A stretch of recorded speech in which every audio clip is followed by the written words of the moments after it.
Hi, today I'm going to show you how to assemble the automatic hand sanitizer.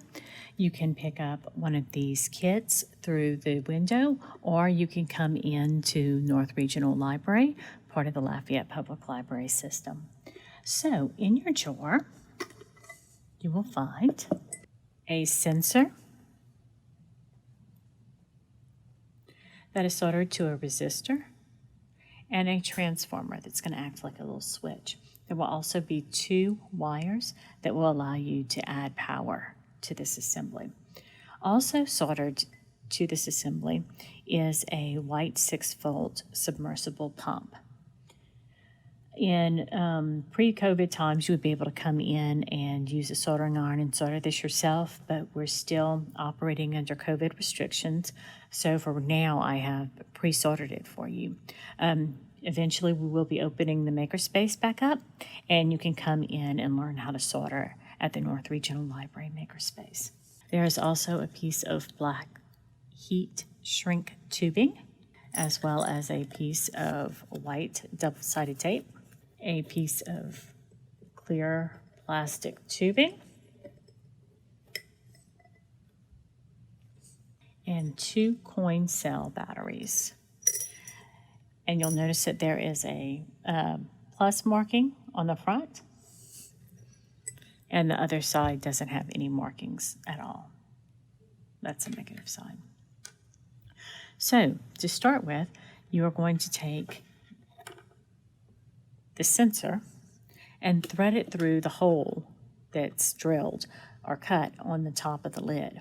Now, even though I filed this down, it still could have sharp edges, so be careful of the little tiny wires, but also of your fingers.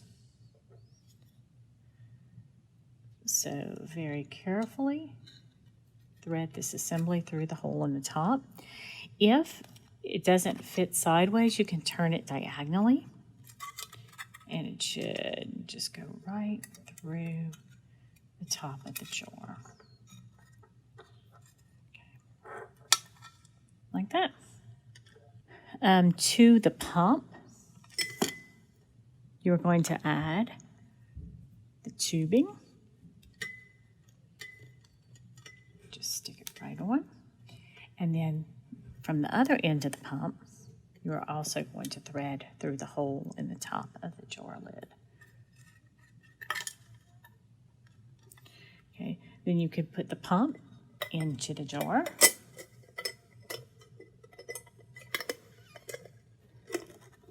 Go. Now this is going to act like the nozzle, so you can point it wherever you want the nozzle to be. You want the sensor to be next to the nozzle because that's where your hands are going to be, and you want it facing in the same direction as the nozzle, and you want it facing outward. So when you put your hand under the nozzle, it will break the beam. And you can attach the sensor with the double-sided tape. If you have hot glue, you can certainly use that as well. Let's see. I want this to go like this. All right. Just pull these wires out of the way. Now, to power this up, we're going to use 2 3-volt batteries because the pump is 6 volts.